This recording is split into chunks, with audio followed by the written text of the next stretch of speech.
इतिहास जब हम लोग पढ़ते हैं तो उस पढ़ने के दौरान एक समझ जरूर डेवलप होती है। और जब वो समझ डेवलप होती है तो एग्जामिनेशन हॉल में जो समझ डेवलप होती है उसी से क्वेश्चन आ जाता है।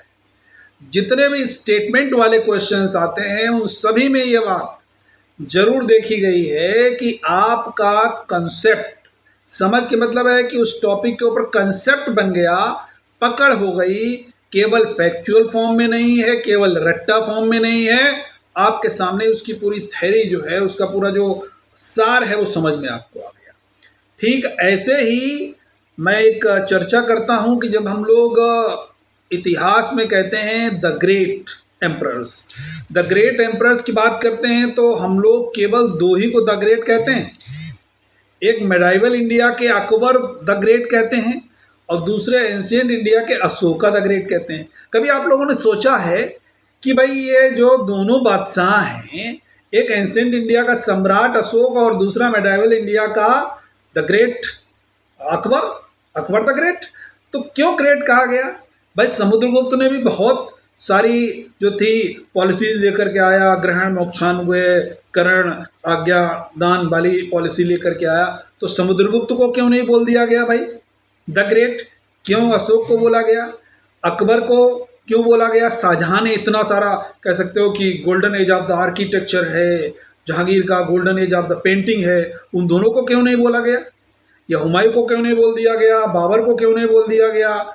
ये इसके पीछे एक बहुत बड़ा लॉजिक है। लॉजिक क्या है समझिएगा।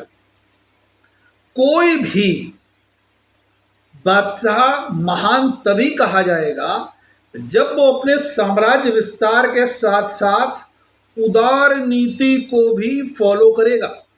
लिबरल जरूर होना चाहिए। लिबरल कैसे?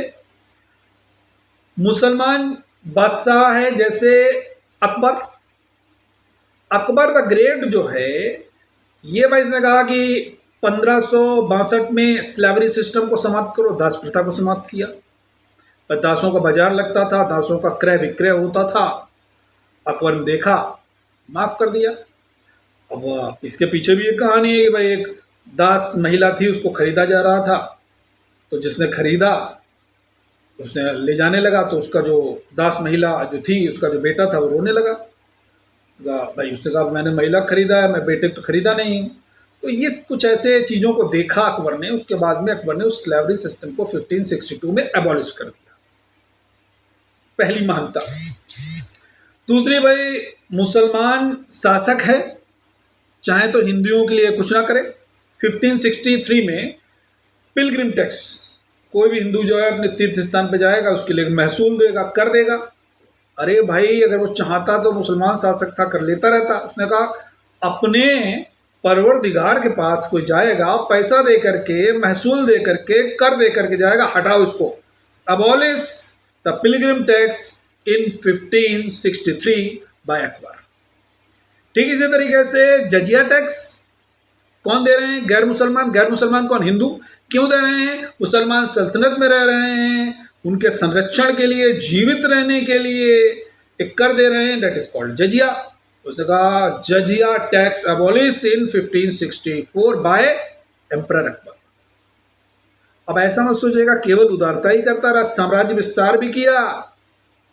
बहुत बृहद साम्राज्य है। राजपूत नीति पढ़ोगे तो उसकी कूटनीति समझ में आएगी। सुलह कुल पढ़ोगे, दीन इलाही पढ़ोगे तो धर्म भी आएगा। धर्म भी लेकर के चला, समाज भी लेकर के चला, राजनीति भी लेकर के चला, उदार व्यक्तित्व भी लेकर के चला, साम्राज्य विस्तार भी लेकर के चला।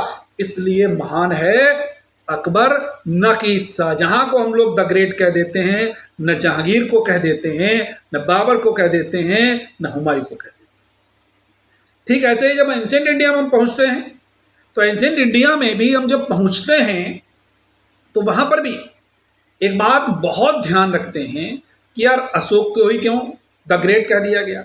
अब यहां पर भी एक थ्योरी है। अशोक बड़ा एक जबरदस्त व्यक्तित्व है।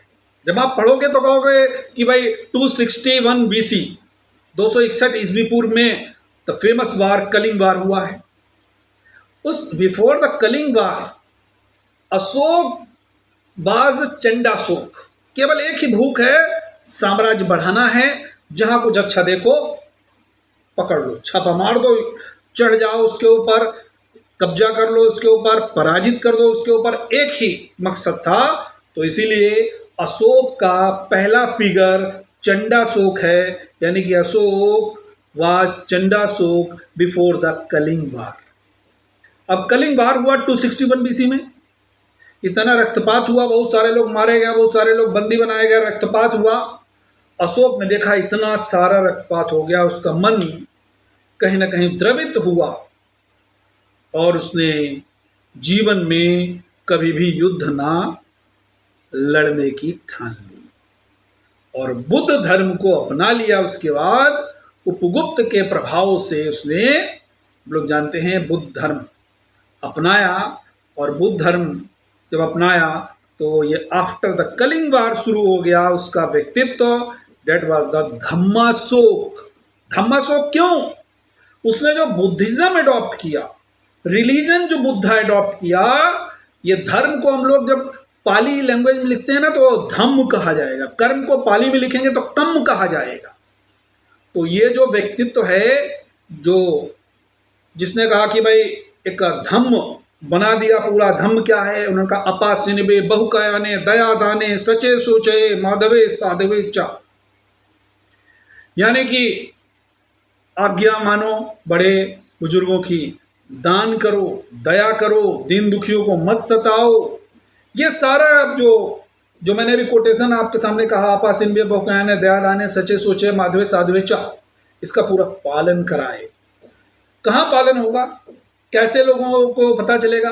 स्तंभों के ऊपर लिखवाओ, स्तंभ लेख बन जाए, गुफाओं में लिखवाओ, गुहा लेख बन जाए, शिलालेख बना दिए। तो ये भी उसकी एक महानता है। अब एक चीज बड़ा प्रश्न चिन्ह होता है अशोक के ऊपर। प्रश्न चिन्ह ये होता है कि भाई अशोक ने कहा कि हम युद्ध नहीं लड़ेंगे, लेकिन अपनी सेना नहीं विकसित की। भाई साम्राज्य विस्तार चाहता तो सेना विकसित कर देता।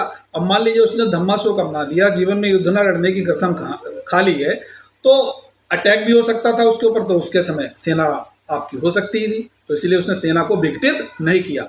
तो मैं हमेशा कहता हूं कि कोई भी बादशाह, चाहे वो एंशिएंट इंडिया का हो, चाहे वो मेडाइवल इंडिया का हो, चाहे भी किसी भी एज में रहा हो, वो द ग्रेट तभी कहा जाएगा जब उसके अंदर साधुता भी होगी, उसके अंदर साम्राज्य विस्तार की नीति होगी, उसके अंदर उदार व्यक्तित्व भी होगा।